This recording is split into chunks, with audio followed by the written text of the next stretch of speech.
아니 며칠 전에 제가 잠깐 그 무렵에 여쭤본 건데 네네. 삼성이 이제 미래전략실 없앴고요. 과거에 또 그래도 나름 역할을 했던 사람들 보좌역 같은 거 이게 자리를 만들어 주어서 네, 네.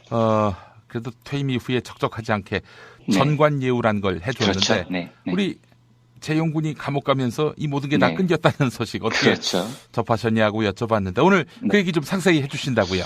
예, 저희 김용민 PD님께서 경제 속설 때도 말씀해 주셨고, 조간 브리핑 때도 따로 소개를 해 주셨죠? 지금 말씀해 주셨듯이 미전실의 주요 팀장급들, 이 팀장급이 보통 사장, 부사장들입니다. 그렇죠.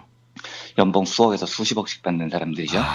네, 이 7명한테 상담력, 보좌역 자리가 박탈됐다는 거고요. 전관 예우를 안 해주겠다는 거죠. 조금 전에 말씀하신 대로요. 예. 그러니까 한겨레 신문 분석을 보면 키워드는 오직 하나. 이재용의 분노였다는 겁니다. 얼마나 화가 났으면 그렇게 싹 잘랐겠느냐, 뭐 이런 겁니다. 예, 예.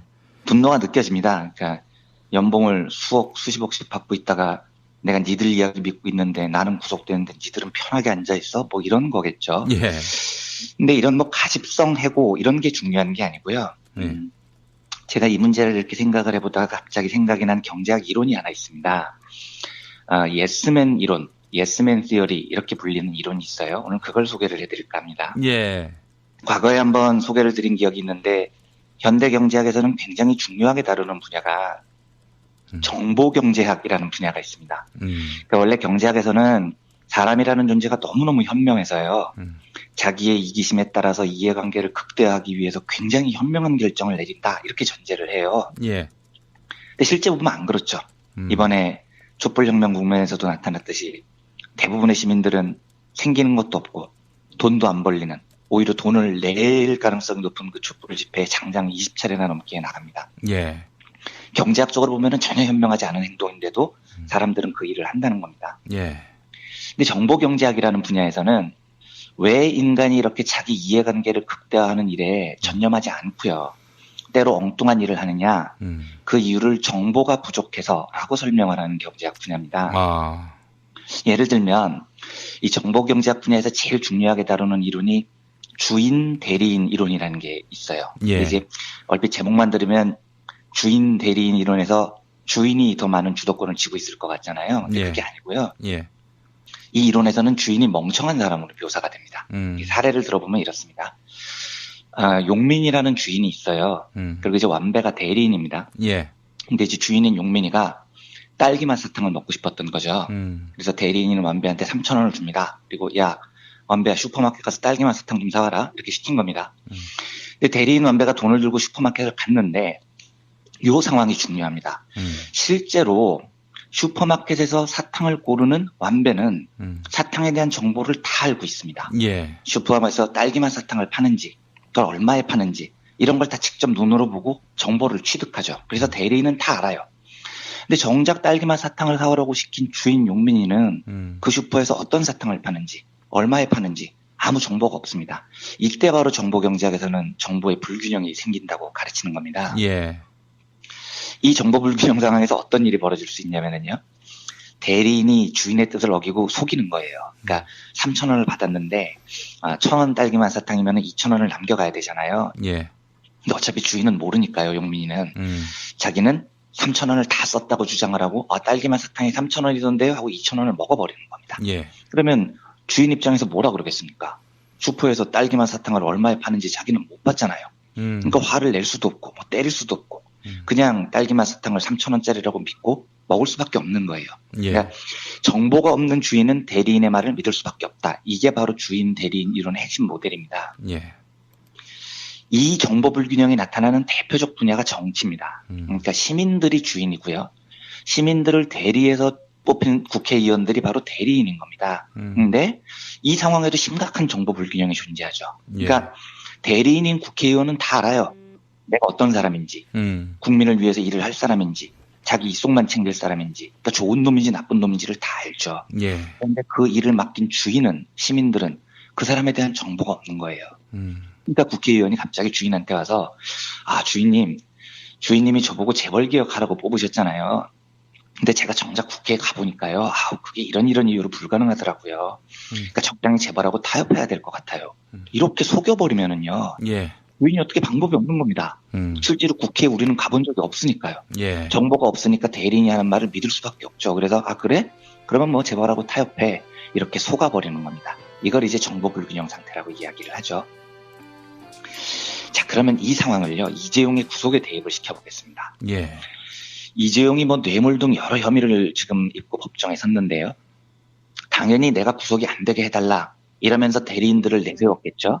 그 대리인들이 바로 미전실 직원들입니다. 수십억씩 연봉 받는 유능한 변호사들이겠죠. 예.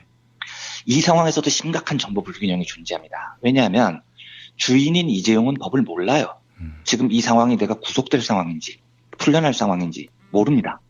근데 법을 잘 아는 거물급 변호사들로 구성된 미전실 팀장들은요, 상황을 알죠. 이대로 가면 구속될 것 같아. 이런 걸 아는 겁니다. 이 상황에서 서로 대화를 하는데 대리인이 주인을 속여버리는 거예요.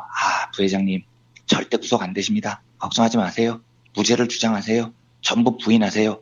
이렇게 조언을 해버리면 법을 모르는 주인 입장에서는 대리인을 믿을 수밖에 없지 않습니까? 그냥 속아버리는 겁니다. 딸기맛 사탕이 3,000원짜리인 줄 아는 거죠. 이 문제가 왜 생기느냐를 굉장히 정교하게 다룬 이론이 바로 예스맨 이론, 예스맨 시어리라는 겁니다. 이게 그 케니스 프렌더게스트라는 경제학자가 발표를 한 건데요. 어떻게 분석을 하냐면요. 왜 주인에게 돈을 받은 대리인이 주인의 최대 이익을 위해서 헌신하지 않고 거짓말을 하느냐. 그 이유는 대리인이 나쁘기 때문이 아니고 거짓말을 하는 게 대리인한테 제일 유리하기 때문이라는 겁니다. 딸기맛 사탕을 3,000원이라고 주장을 하면 2,000원을 먹을 수 있기 때문이라는 거죠. 그러니까 이런 겁니다. 이재용이 이제 비싼 변호사들 대리인들한테 평소에 이렇게 물어봤어요. 예. 야, 내가 지금 누구 등을 쳐서 도둑질을 하려고 하는데 할까 말까? 법적으로 어떻게 해석돼? 이렇게 물어보면요. 네. 정상적인 대리인이라면 그러시면 안 되죠. 등치고 도둑질하면 감옥 갑니다. 이렇게 조언을 해야 됩니다. 법리를 분석해서요. 예. 근데 수십억 연봉 받는 변호사 출신 임원들이 어떻게 대답을 하냐면 이미 질문 자체가요. 이재용이 나 도둑질하고 싶고 등쳐먹고 싶은데 이게 가능할까? 라고 묻는 심리에는 주인이 도둑질을 하고 싶다는 걸 알게 되는 겁니다. 누구 돈을 등을 치고 싶은 거예요. 이재용이. 그러면 법을 잘 아는 대리인이지만 어떻게 답을 하는 게 제일 유리하냐? 주인님 그냥 등쳐서 도둑질 하세요. 이렇게 답을 하는 게 유리한 겁니다. 예. 왜냐하면 주인이 그 답을 듣고 싶어 하니까요. 그 답을 하면 주인이 그렇지? 등쳐도 되겠지? 역시 자네는 훌륭한 참모야. 하고 좋아하는 거죠. 예. 그러니까 결국 주인은 잘못된 정보를 얻고 누구 등을 쳐서 도둑질을 한다고 해서 잘못된 정보 때문에 나중에는 깜빵을 가게 됩니다. 이게 이제 정보 불균형이 낳는 심각한 오류라는 겁니다. 예. 프렌더게스트 교수가 예스맨 이론을 소개하면서 왜 정보를 완전히 알고 있는 참모들이 정보를 제대로 모르는 주인에게 잘못된 정보를 전달하느냐. 그 이유는 주인 때문이라고 말합니다. 주인이 평소에 예스라는 대답을 듣고 싶어 하기 때문에 대리인이 예스라고 이야기를 하는 것을 제일 유리하게 판단을 한다는 거죠. 이 상황도 그런 겁니다. 이재용의 대리인들한테 물어봤겠죠. 야, 내가 지금 삼성그룹을 통째로 먹으려고 하는데 이러면 돼? 그러면 정의로운 대리인이라면 그러시면 안 돼요. 그러면 깜빵 가십니다. 이렇게 답을 하겠지만 예. 대부분의 대리인들은 주인이 원하는 답을 해주고 출세를 하고 싶기 때문에 삼성을 통째로 그냥 공짜로 쳐두세요. 이런 조언을 하게 되는 겁니다. 예. 그러니까 결국은 프렌더게스트 교수의 지적은 근본적으로 주인이 예스 하는 답을 듣고 싶어 하는 한 절대로 대리인들로부터 정확한 정보를 들을 수 없다라는 겁니다. 예. 그래서 현대 경영학 조직 이론 중에서는요. 노우맨을 의무적으로 도입해야 한다라는 연구가 있습니다. 이걸 좀 어려운 말로 악마의 변호인, 데블스 애드보킷이라고도 부르는데요. 아예 제도적으로요. 조직에서 의사결정을 할 때 무조건 주인의 의견에 반대하는 사람을 반드시 두라는 거예요. 예. 이게 이제 바티칸 교황청에서 성인을 뽑을 때 이렇게 합니다. 교황이 저 사람 성인으로 추대할까? 하면 이 악마의 변호인은 무조건 반대를 해요. 교황 말에. 근데 이 제도를 왜 두느냐? 누군가가 반대를 하는 말을 들어야 리더가 자기 결정이 옳은지 그른지를 생각을 해보게 된다는 겁니다. 예. 그리고 리더가 올바른 정보를 예스가 아니라 올바른 정보를 취득하려고 할 때 전문가인 대리인들이 예스가 아니고 올바른 정보를 전달할 수 있게 된다는 거죠. 혹시 내가 리더인데 내가 내린 결정에 주변 참모들이 항상 다 예스 이러면 우리 스스로부터 의심을 해봐야 됩니다. 예. 특히 권력을 가진 사람들은요. 그리고 권력을 가질수록 자기한테 쓴소리를 할 수 있는 사람을 존중해야 이 정부 불균형 상태에서 벗어날 수 있다는 게 이 이론의 가르침입니다. 예. 이재용이 열받아가지고 미전실 팀장들을 해고했다는 얘기를 듣고 저는 이렇게 말하고 싶습니다. 그 이유는 네가 평소에 예스만 듣고 싶어 했기 때문이다. 그러니까 네 잘못이다라는 거죠. 예. 지금 한국의 재벌 의사결정 구조가 이 예스맨 이론에서 벗어나지 못해요. 어느 재벌이 자기한테 충원을 하는 사람을 가까이 두겠습니까?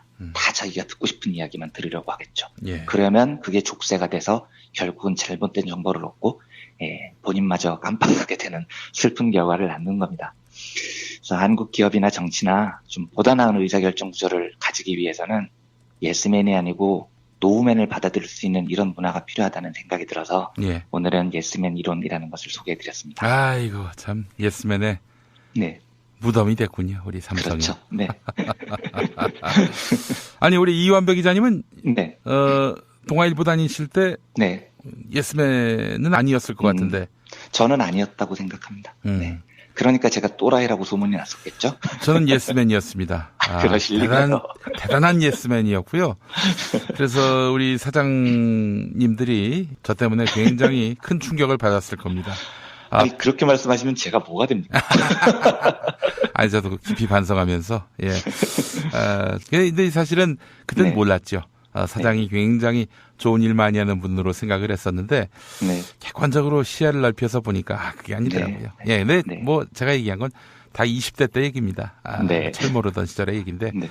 이제는, 그럼요. 뭐, 풍상을 좀 겪으니까, 네. 한 10m 전에서 다가오는 사람의 네. 이 관상만 보고도 예, 똥인지 된장인지를 구분할 수 있는 그런 안목이 아니, 생긴 것 같습니다. 조직에서 예스맨 이런 걸 떠나서 김용민 PD님 지금 대사회적으로 노우맨을 하고 계시는데요. 항상 저항하시고요. 그런가요?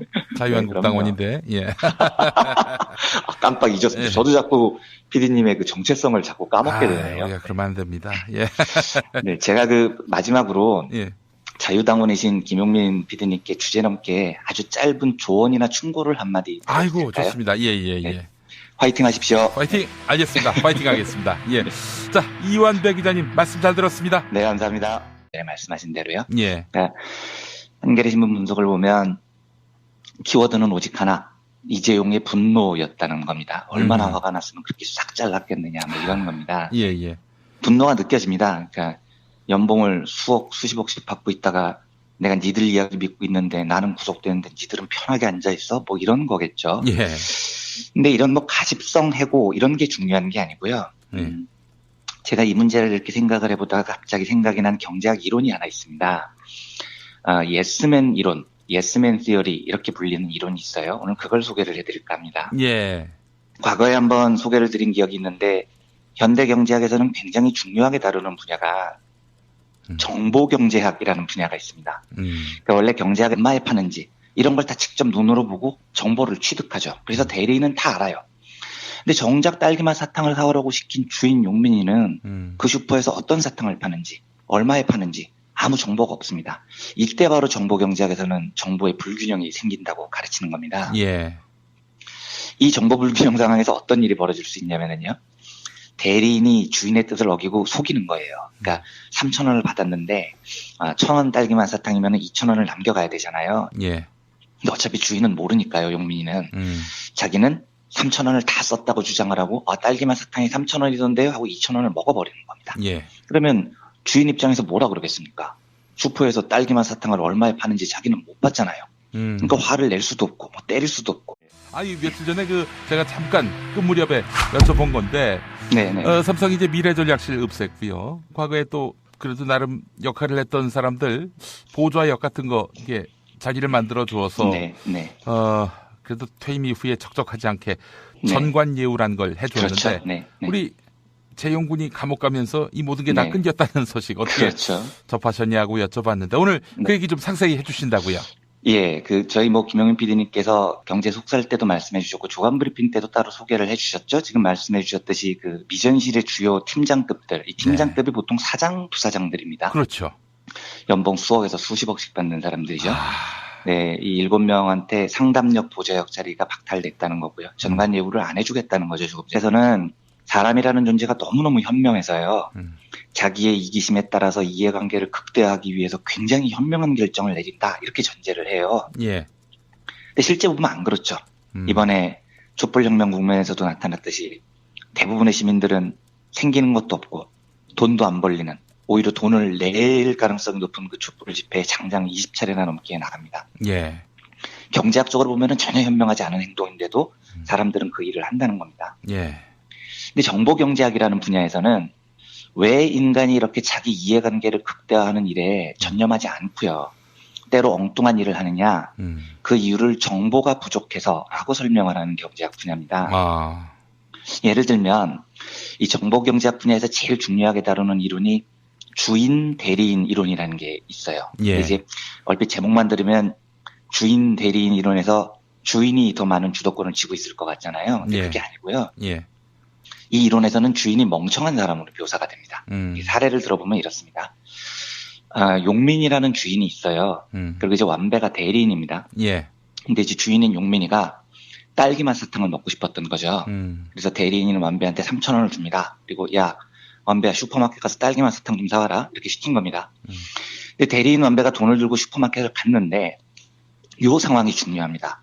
실제로 슈퍼마켓에서 사탕을 고르는 완배는 사탕에 대한 정보를 다 알고 있습니다. 예. 슈퍼마켓에서 딸기맛 사탕을 파는지